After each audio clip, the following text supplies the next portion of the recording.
నైని బొగ్గు black కుంభకోణాన్ని BRS బయటపెట్టడంతో Revanth మరో కుట్రకు పదును పెట్టాడు. తలా తోకాలేని ఫోన్ ట్యాపింగ్ కేసులో బీఆర్ఎస్ వర్కింగ్ ప్రెసిడెంట్ కేటీఆర్ కు సిట్ నోటీసులు పంపాడు రేవంత్. మొన్ననే హరీష్ రావును 7.5 గంటల పాటు విచారించిన సిట్ ఏం సాధించిందో దేవుడికే తెలియాలి. బొగ్గు కుంభకోణంపై నిన్న కేటీఆర్ కూడా నిప్పులు కురిపించడంతో మళ్లీ రేవంత్ సర్కార్ డ్రామా షురూ చేసింది. ఇవాళ నైని బొగ్గు టెండర్లు రద్దు కావడంతో రేవంత్ లో ఫ్రస్ట్రేషన్ అమాంతం పెరిగిపోయింది. బామర్ది అవినీతి బండారం బట్టబయలు కావడంతో రేవంత్ ఆగమాగమైపోతున్నాడు. తన ముద్దుల బామర్ది సృజన్ రెడ్డి కాంట్రాక్ట్ రద్దు అయినందుకే పక్కా అక్కసుతోనే బీఆర్ఎస్ నేతలపైకి సిట్ ను ఉసిగొల్పుతున్నాడు. ఆగమేఘాల మీద సిట్ తో నోటీసులు తయారు చేయించి పంపాడు రేవంత్. అందులో అనుమానమే లేదు. మొన్న పంచాయతీ ఎన్నికల్లో జనం కాంగ్రెస్ పార్టీని ఈడ్చి కొట్టడంతో రేవంత్ కుతంత్రాలన్నీ చేస్తున్నాడు. రాబోయే మున్సిపల్ ఎన్నికల్లో ఓటమి భయంతో మళ్లీ వేధింపు కుట్రలు మొదలుపెట్టాడు. కేటీఆర్ హరీష్ రావును కట్టడి చేయటానికే అడ్డమైన డైవర్షన్ డ్రామాలన్నీ చేస్తున్నాడు రేవంత్.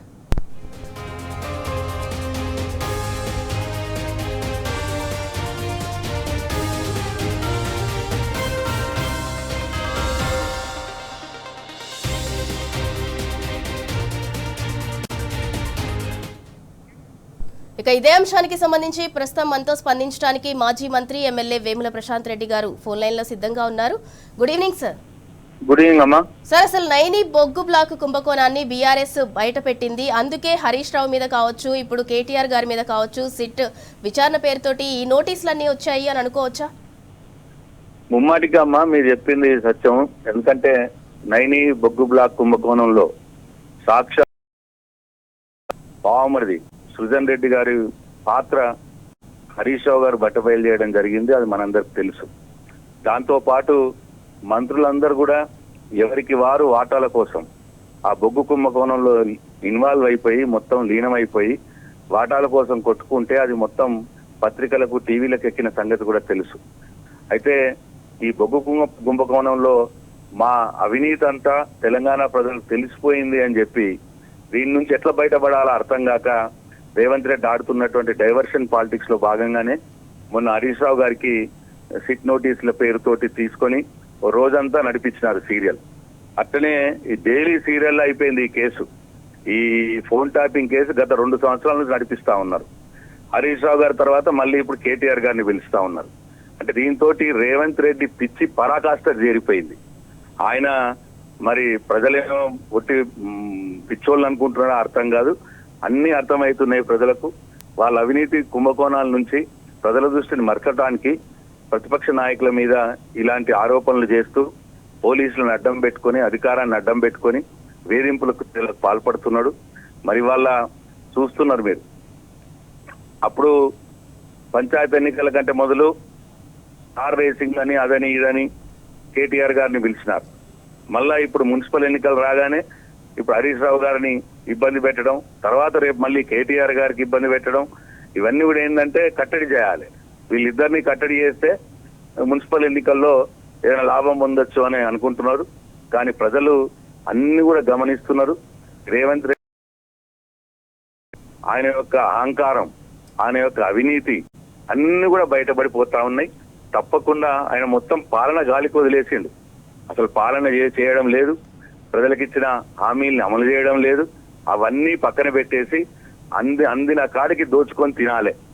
ఆయన కుటుంబం, ఆయన మంత్రివర్గం ఇదే పనిలో ఉన్నారు తప్పిస్తే వేరే పనులు లేరు.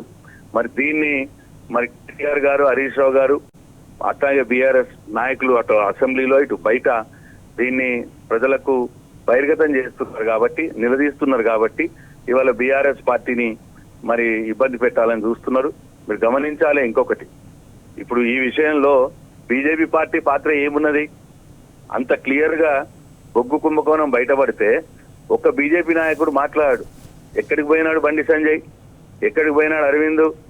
ఇప్పుడు కిషన్ రెడ్డి గారు నిన్నేదో పెట్టి మీటింగ్ పెట్టి, సెంటర్లో మీటింగ్ పెట్టి ఇప్పుడు రద్దు అయ్యే కాడికి వచ్చింది. అంటే వాళ్ళే కొట్లాడుకొని వాళ్ళే రద్దు చేసుకునే కాడికి వచ్చింది.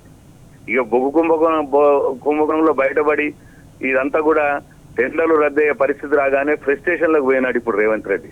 ఫ్రస్ట్రేషన్లకు పోయి వాళ్ళ కేటీఆర్ గారిని రేపు ఇబ్బంది పెట్టే ప్రయత్నం చేస్తున్నాడు. మేము దీన్ని తీవ్రంగా ఖండిస్తా ఉన్నాం. కేటీఆర్ గారి వెంబట మొత్తం బీఆర్ఎస్ పార్టీ ఉన్నది తెలంగాణ. నువ్వు ఎన్ని కేసులు పెట్టినా, ఎంత ఇబ్బంది పాలు చేయాలని చూసినా, నువ్వు నీ చేతగానితనాన్ని, నువ్వు హామీలు అమలు చేయకపోవడాన్ని, నువ్వు అనేక రకాల కుంభకోణాలు ఇవాళ రోజుకో కుంభకోణం. ఇవాళ ఎక్సైజ్ కుంభకోణం నుంచి మొదలు పెడితే సివిల్ సప్లైస్ కుంభకోణం, అట్లాగే భూముల మీద కుంభకోణం, ఇటు హిల్ పాలసీ అని అంటారు, అటు మూసీ మీద కుంభకోణం, ఇటు ఫ్యూచర్ సిటీ మీద కుంభకోణం. ప్రతిదీ ఎక్కడ ఎంత దొరికితే అంత దోచుకోవడమే ఇప్పుడు పనిగా పెట్టుకున్నారు. మరి ఇవన్నీ కూడా నిలదీస్తాం, ఇటు ప్రజాక్షేత్రంలో నిలదీస్తాం, న్యాయ పోరాటం చేస్తాం. న్యాయస్థానం మీద మాకు గౌరవం ఉంది, చట్టం మీద మాకు గౌరవం ఉన్నది. తప్పకుండా మీ బండారం బయట పెడతాం. ఎట్టి పరిస్థితుల్లో మేము తలొగ్గేది లేదు, నీ పిట్ట బెదిరింపులకు భయపడేది లేదు. నీ హరాస్మెంట్ పోలీసులు అడ్డం పెట్టుకుని రోజు అరెస్ట్ చేస్తామని చూసినా గానీ ఎవ్వరు కూడా భయపడే వాళ్ళు లేరు. కేటీఆర్ గారి వెంబట మొత్తం టీఆర్ఎస్ పార్టీ నిలబడ్డదని చెప్పి ఈ సందర్భంగా తెలియజేస్తా ఉన్నా. Thank you sir.